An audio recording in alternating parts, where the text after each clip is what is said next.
Today we visit one of the largest botanic gardens in the world and speak with their gardeners about garden design and their amazing plant collections. You won't want to miss it, so stay tuned as we garden smart in Europe.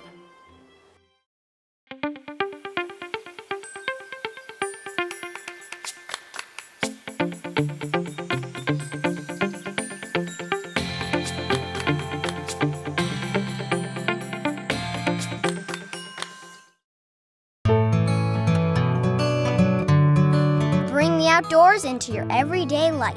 Bass Pro Shops can outfit all your adventures, even those in your backyard.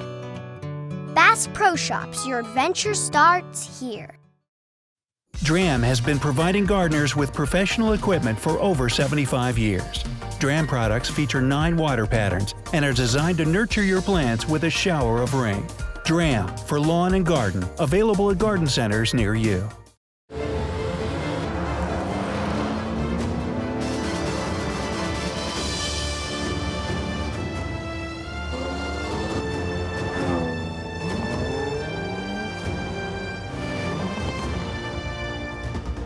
The Jaguar F-Pace.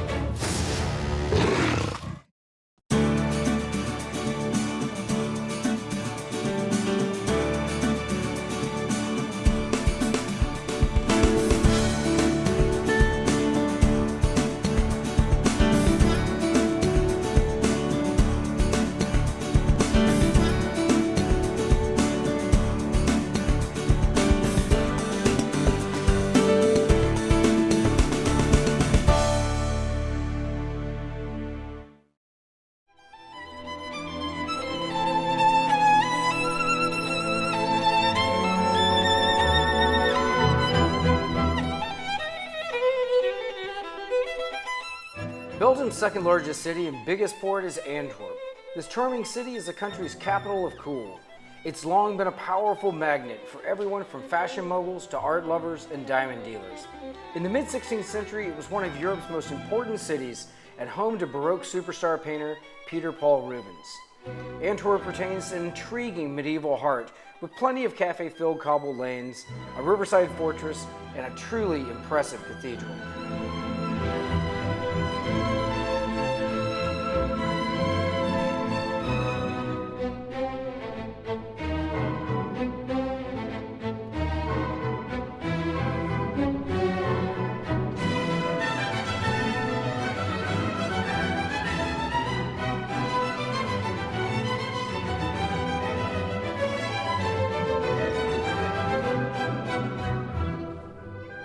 The Botanic Garden Meise is located on the grounds of Bouchat Castle in the town of Meise in the province of Flemish Brabant. It is one of the largest botanical gardens in the world with an extensive collection of living plants in addition to an herbarium of over 3 million specimens. Today we explore 3 of their impressive gardens, meet the gardeners charged with their care, and discover some unique and fascinating plants.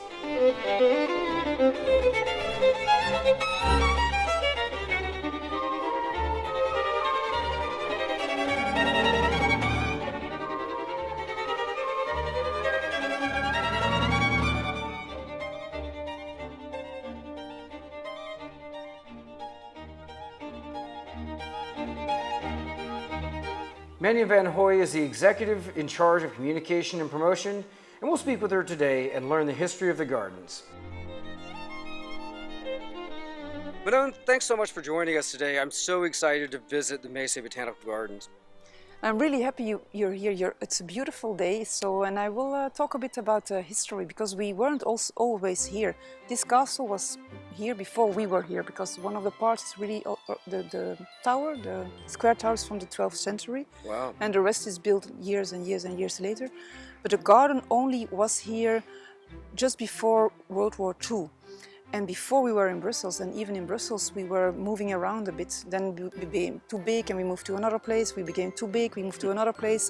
Then at the end, we had a king who really wanted to expand in Brussels and have big roads. And then we were, luckily the government decided to buy this beautiful domain from the royal family, because in the castle used to live a princess, well, the sister of the king used to live here. And she died in 1927. And this domain was bought in 1939. And then we had World War II, and then piece after piece, the collection was moved from Brussels to here. We start to build the greenhouse, one of our really nice, really big greenhouse. We start to build the building where the library is, where our collection, herbarium collection is, and slowly we start to have these collections here in the garden, because it used to be a royal domain. So this is one of the most expansive gardens in the world, right? It's one of the largest botanical gardens. I think it's one of 92 hectares with a greenhouse in it of 1 hectare. So it's really enormous. If you can really spend a day here, wander around, going to the greenhouse half a day, wander around in the afternoon, and then you even haven't seen everything. Wow. So what would you say the highlights are?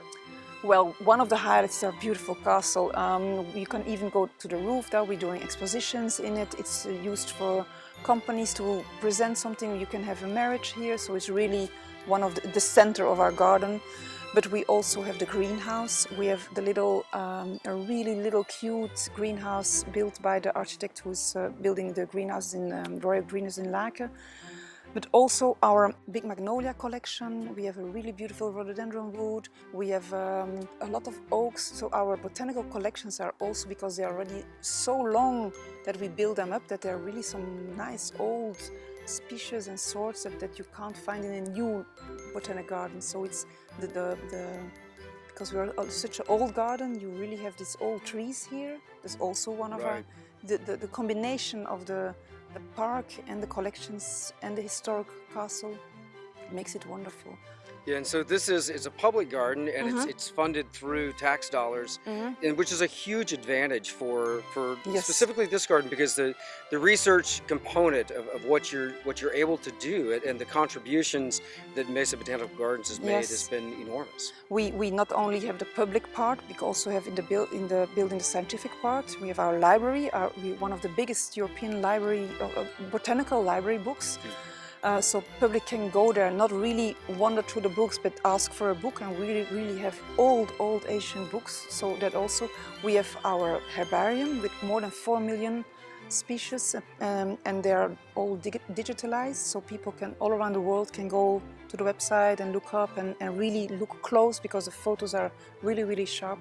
And then we have our scientifics who are really doing a wonderful job, and they all have their specialty, mostly Belgium flora, but also African flora, because our history with our King Leopold, and so it's one of our historical connections. But they are doing a wonderful job with like mushrooms. They're doing some projects in Africa where they start to inventarize all the mushrooms you can eat, so people instead of tearing down the tropical forest have maybe money from doing the mushrooms and try to sell them and so have the money, and they don't need to tear down. So we have lots of aspects that public won't see, and that makes this really a really big botanical garden. Absolutely, it's a diverse and wonderful place. Yeah. I can't wait to catch up with your gardeners. Okay, so I would say let's start. All right.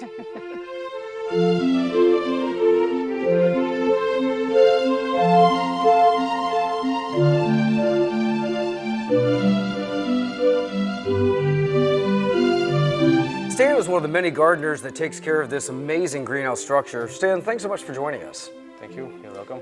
Tell us about this greenhouse. This is one of the most impressive glass structures I've ever seen in my life. It's also enormous. It's built in 1950, and it's about an hectare and a half.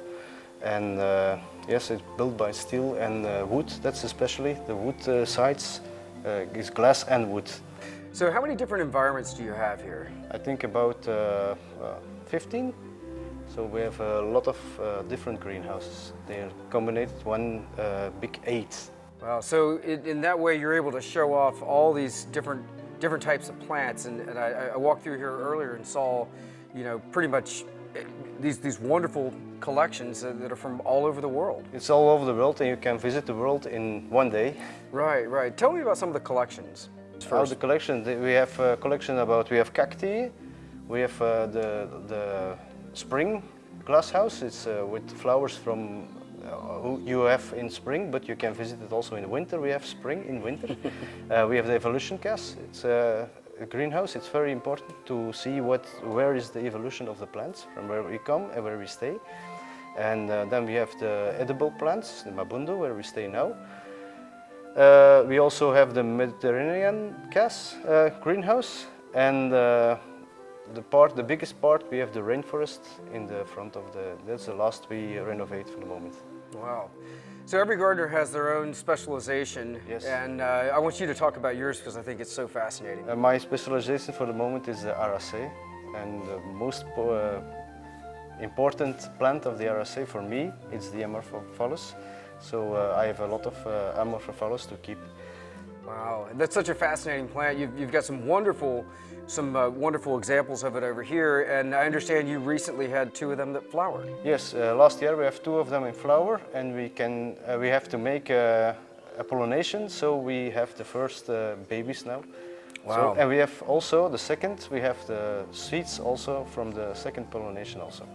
Yeah, that's such a rare event, and it's a very special plant because it's protected, and so the fact that you're able to have seed set and then make all these babies is actually very important for many other greenhouses. It's very important because the plant in nature is from Sumatra, but there is in danger. It's an endangered species because the olive palm.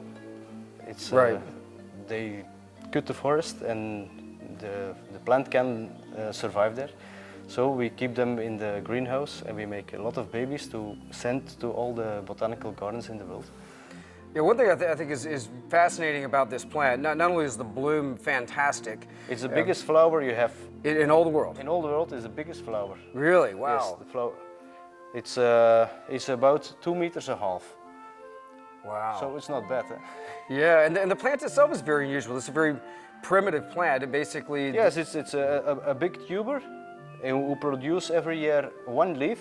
And the leaf starts small, but after a few years you have a leaf about 6 meters high and 3 meters diameter.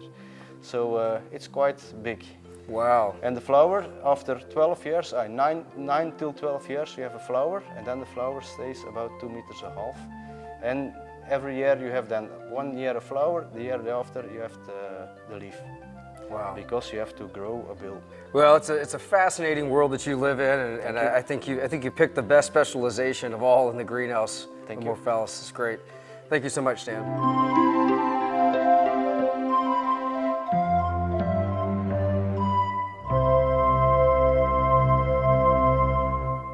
We're here now with Jeroen, who's the gardener in charge of the herbarium.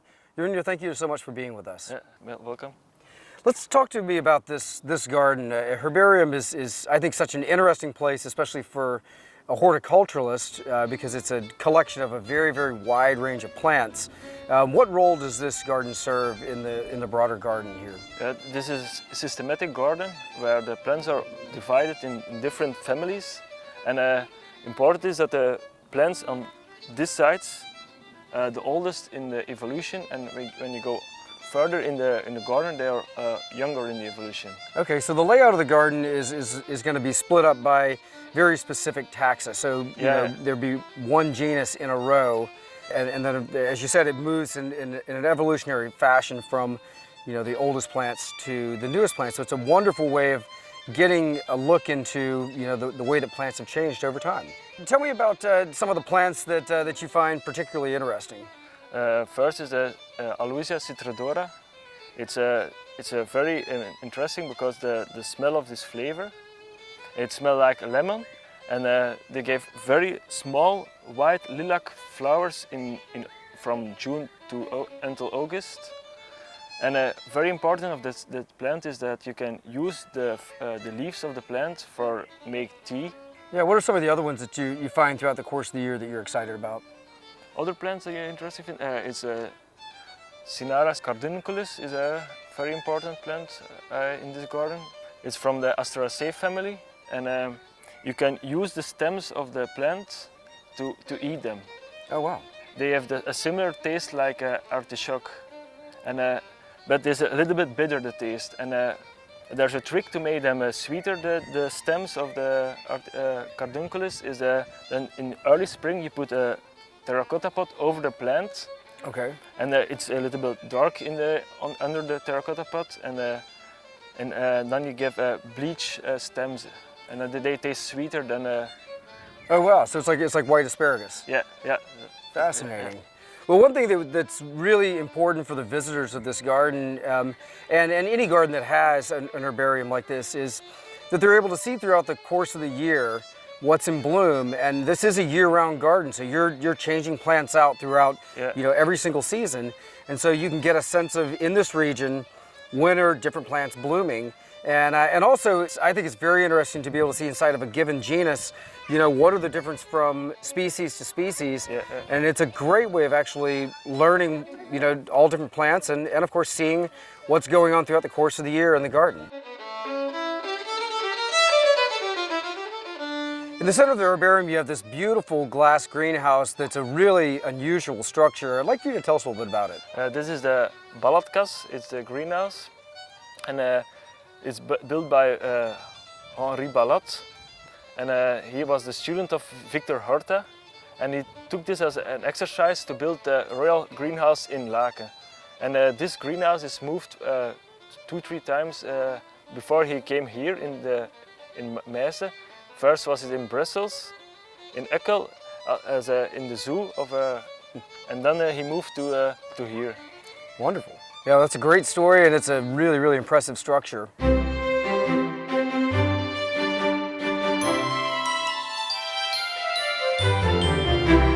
I'm here now with Terry, who's the gardener responsible for the Rhododendron Garden. Terry, thank you so much for joining us. This is a beautiful woodland garden. Of course, there are many other plants and trees in here that are not rhododendrons, but the focus of this space is showing off all the different varieties of rhododendrons, right? Yes, it's the moment to come here because it's one flower now, many colors, and it's a very beautiful place, a great collection. Indeed. So how large is a rhododendron garden?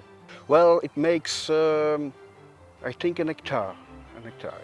It's large, and we got two pieces. We got one part who have the cultivated rhododendrons, and then the other part, the other side, they are the botanical, the wild species, and it makes a beautiful garden, a big garden, a great garden. Indeed. So what are the differences between the different categories of rhododendrons? So you say you've got the native types and more of the cultivars, and inside of that there are a number of different subcategories. What are the differences between the different types of rhododendrons? So you got the botanical species. You find them in America, North America, China, and Japan, and then cultivators gonna fertilize. Right, they make hybrids out of them. Make hybrids, right. And so you got cultivated plants. And so you got beautiful flowers, or flowers who got another color. Of you make the human makes plants. And so what we see with the botanical types or the native rhododendrons is where we see a lot of these really intense, like yellows, oranges, reds, especially over there. Many of those are deciduous, and they're not because they're not bred. They may be more wild-looking plants. When we look at the cultivated ones, like the one that we're standing here in front of, these are the ones that are bred for specific shapes and forms, and for intense, heavy flowering.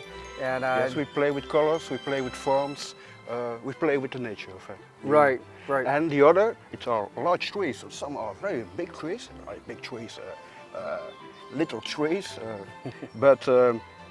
They got bigger flowers. They are back to the nature. Right. Well, it's a beautiful place, and I've really enjoyed you showing it off. Thanks so much, Terry. We're in a part of the garden that's called the Flower Theater, Yes. and it looks like it was laid out to be more or less like an amphitheater that instead of being filled with people's filled with flowers. It's really like that. We designed it like this because we wanted to have a garden where we could show off with our peonies. You see behind me peonies in flower, and peonies, they don't like wet roots, and the ground here is quite wet. So we have to think of a way to build a flower bed, so we put them higher. And as you see, they're doing it wonderful here. I think we planted here some years ago, and you see now it's become really a mature garden, and we're really happy with it. It's a great display garden, and of course it reminds me of some of the very formal type gardens that we would see, say in France or Italy. It's laid out almost as a giant circumference with these wonderful, kind of bending beds, and it invites the visitor to, you know, kind of meander throughout, and you have to take your time. You really have to take your time, discover quite every season it's another view. And now you have the peonies. Before that we have the camellias. Before that we had the lovely spring bulbs here. And so every time of the year you come here, and when I come here and I go around with the gardener who is working here, he always says like, "Oh, no, come, you should look, because now this is flowering and now this is flowering." So if I come stressed from my computer work and I come here, it's wonderful, the fragrance, all the color, and not unlike the herbarium, this is a very diverse garden that has year-round interest also.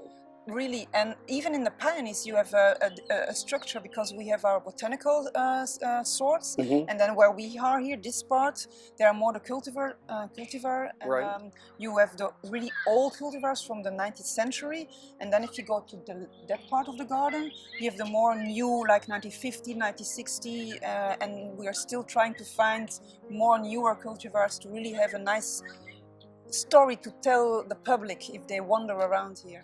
Right, we picked the perfect time of year to see all these amazing peonies. It's a great collection. Yeah, it's really great. I know some people like peonies find too much, but I was by the time I was so lucky I could go to the garden center to pick. And if you see all those different sorts with all their names, I fell in love immediately. And here we have a really nice one, the Many Happy Returns. So for the public, yeah, that's wonderful. Yeah. That's wonderful. What a happy place. Yeah, great. Thank you, Madame. You're welcome.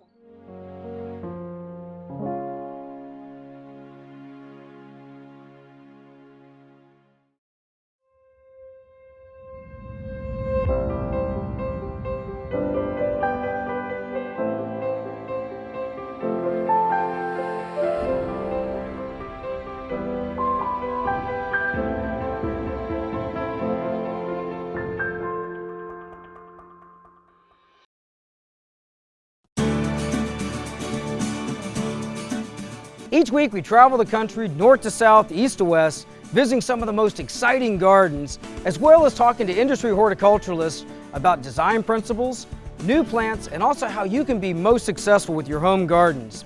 We also love answering your gardening questions, so visit us on the web at GardenSMART.com.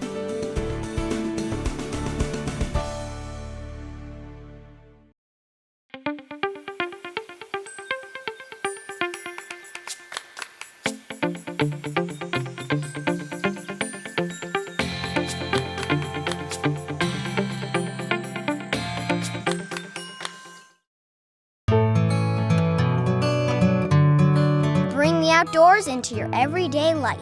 Bass Pro Shops can outfit all your adventures, even those in your backyard. Bass Pro Shops, your adventure starts here. DRAM has been providing gardeners with professional equipment for over 75 years. DRAM products feature 9 water patterns and are designed to nurture your plants with a shower of rain. DRAM for lawn and garden, available at garden centers near you.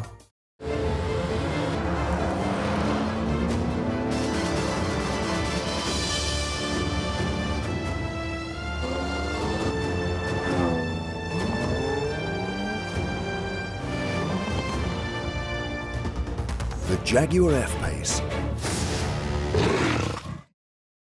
Today we strolled the grounds of a beautiful historic botanic gardens and learned a lot about some very rare and unusual plants.